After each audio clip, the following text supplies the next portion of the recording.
mwese mudukurikira ni umwanya w'amakuru mu kinyarwanda bagezwa mu Rwanda ndetse no hirya no hino ku isi. Jye nitwa Dani Hambo, turi tariki ya 15 ukwezi n'ukwa mbere 2025.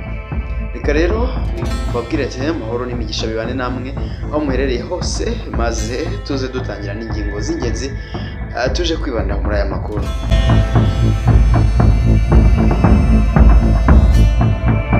Dore mu ngingo z'ingenzi tuza kwibandaho turababwira ko mu karere ka Nyaruguru abaturage barenga 350 bari kwishyuza miliyoni 46 z'ibyabo byangijwe hakorwa umuyoboro w'amashanyarazi. Naho kandi turaza kujya Kamonyi tubabwire ko habaye impanuka y'imodoka aho abarenga 7 bose bakomeretse bikabije, abandi 8 bakomereka byoroheje. Hanze y'u Rwanda turaza kubabwira byinshi cyane. Muri Nigeria aho umugabo yafunguwe yari amaze imyaka 4 afunze azira gutuka Imana.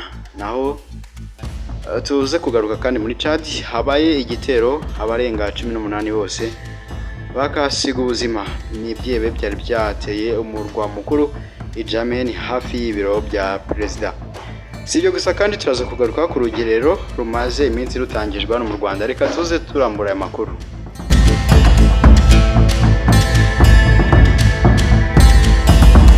Amakuru yacu tuyahereye mu karere ka Nyaruguru aho abaturage bishyuza miliyoni 46 z'ibyabo byangijwe n'umuyoboro w'amashanyarazi. Abaturage 355 bo mu karere ka Nyaruguru, umurenge wa Busanze, mu kagari ka Nkanda, baravuga ko hashize imyaka 3 bishyuza ingurane z'ibyabo byangijwe ubwo hatangwaga umuriro w'amashanyarazi mu tugari dutandukanye two mu murenge wa Busanze, ariko bakaba bakiri gusiragizwa. Aba baturage batangaje ko kuba batarishyurwa bibagiraho ingaruka zikomeye zirimo iz'imibereho muri rusange. Umwe muri bo mu bangirijwe ishyamba yavuze ko bamwangirije ishyamba ibiti 194 byose kandi ngari ryo ryeraga. Undi nawe yungamo ati ishyamba ryanjye ryari rifite agaciro k'260. Ubwo rero nategereje igihe banyishyurira ndaheba. Uyu muturage yagaragaje ko kuba atarishyurwa bituma hari ibikorwa yari yarateganyije bidindira bitewe no kubura ubushobozi. Hari n'uwavuze ko aramutse abonye ayo mafaranga yagura icyarya n'abana bagasubira ku ishuri. Imitungo y'abaturage yangiritse ubwo hakorwaga umuyoboro w'amashanyarazi wa Mutarama ya mbere na Mutarama ya kabiri mu kagari ka Nkanda. Umuyobozi w'akarere ka Nyaruguru Dr. Murwanashyaka Emmanuel yabwiye RBA ko bari gukurikirana ikibazo cy'aba baturage ngo cyihutishwe kuko dosiye zabo zarangiye. Kugeza ubu hamaze kwishyurwa abagera kuri ku 4,431.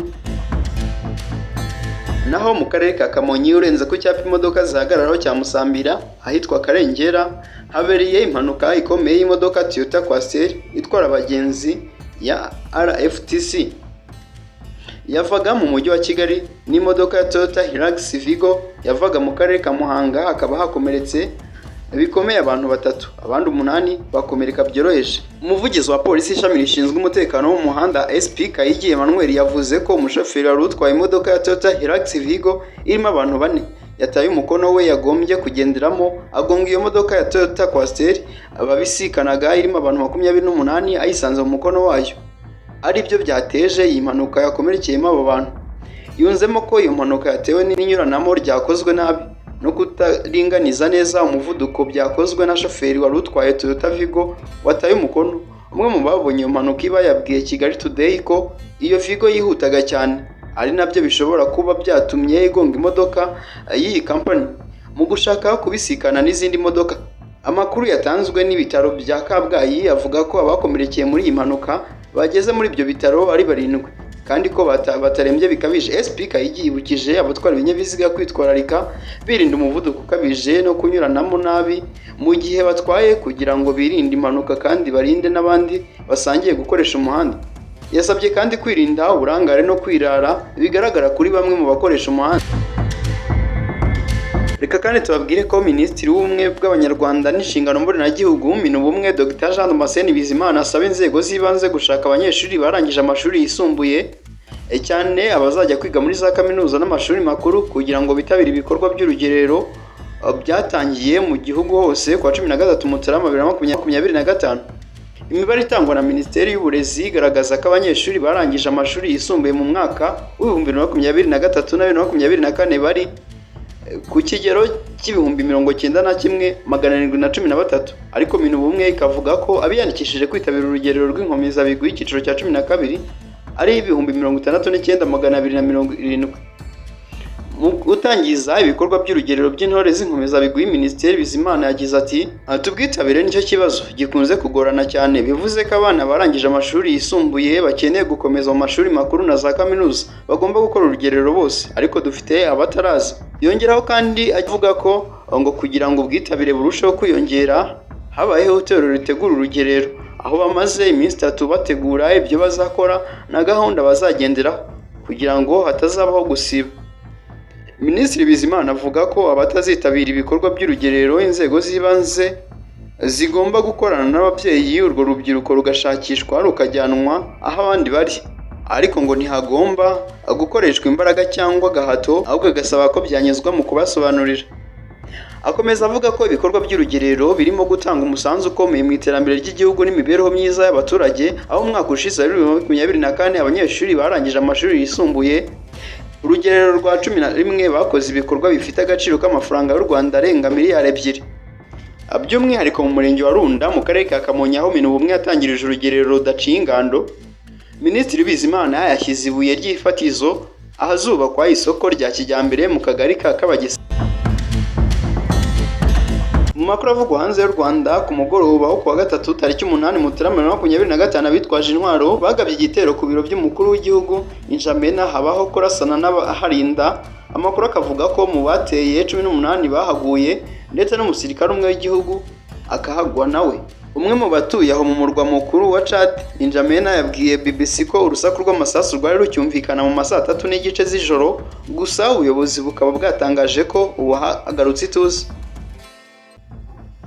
Iby'icyo gitero byemejwe cyane n'umuvugizi wa guverinoma akaba na minisitiri w'ububanyi n'amahanga wa Chad, Abdelrahman Kouramaraha, ndetse abateye bakavugwa ko bari abakomando 24 bikekwa ko ari abo mu mutwe w'iterabwoba wa Boko Haram, nubwo mbere habanje kuvugwa ko bari abantu basaritswe n'ibiyobyabwenge. Minisitiri Kouramaraha yavuze ko kandi ubwo icyo gitero cyabaga, Perezida Mahamat Idriss Deby Itno wa Chad yari mu biro, ariko ngo nta kintu yigeze aba. Iki gitero cyagabwe nyuma y'iminsi mike y'amasezerano hagati ya Chad n'ingabo z'Ubufaransa ahagaze, ndetse ingabo za Chad zigafata ibirindiro iz'Ubufaransa zari zirimo, kuko Chad yemeje ko ubu ifite ubushobozi bwo guhangana n'imitwe y'iterabwoba ikunze kwibasira ako gace. Reka tujye muri Nigeria. Umugabo w'umunyanigeria witwa Mubaraka Bar, umuntu uzwi cyane aho muri Nigeria, akaba atemera ko Imana ibaho, ubu akaba yafunguwe nyuma yo kumara imyaka 4 afunze muri gereza azira gutuka Imana ku rubuga nkoranyambaga rwa Facebook mu mwaka wa 2024. Gusa ngo ubwoba ni bwose. Kugeza ubu ngarimo kuba mu nzu y'ibanga kuko abanyamategeko be bavuga ko ubuzima bwe buri mu kaga, bityo bikaba bigoye ko yasubira kuba muri society hamwe n'abaturanyi be uko byari bisanzwe. Mubaraka ubu afite imyaka 40 mu gihe yari agejeje imbere y'urukiko rwa Kano mu majyaruguru ya Nigeria. Yaburanye yemera ibyaha byose 18 yashinjwaga, bimuviramo gufungwa iyo myaka 4 muri gereza. Mu kiganiro cyihariye yagiranye n'ikinyamakuru BBC, Mubaraka wari urimo afata ifunguro rye rya mbere amaze gufungurwa yagize ati "Impungenge ku mutekano wanjye ziba zihari buri gihe. Nigeria ni igihugu kigendera cyane ku madini, ndetse abo bigaragaye ko batutse idini runaka, yaba ya Kisilamu cyangwa se ya Kristo, bashobora kwisanga bahabwa kato ndetse bagakorerwa ivangura. Gutuka Imana ni icyaha mu mategeko cya Islamu azwi nka Sharia.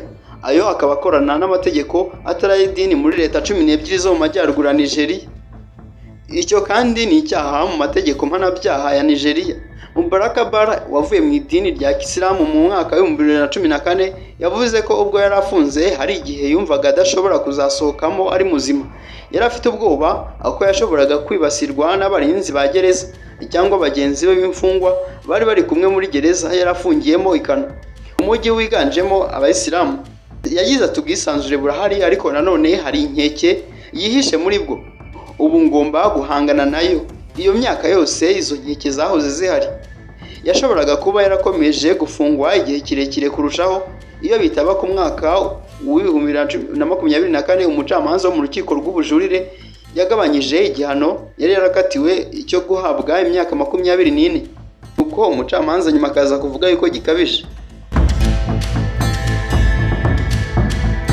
Ni nuko dusoje amakuru yaragezweho kuri uyu munsi, reka tubararikire andi makuru aza kubagezweho. Nge nitwa Dani Hambo, Imana iguhire wowe twatangiranye amakuru tukaba tuyageranye ku musozo. Ikindi ujye ureba hasi urebe ko wakoze subscribe nimba wari uhageze bwa mbere, wibuke uyikandeho kugira tuzajye tubana umunsi ku munsi. Ndagushimiye cyane, Imana iguhe umugisha. Ciao ciao.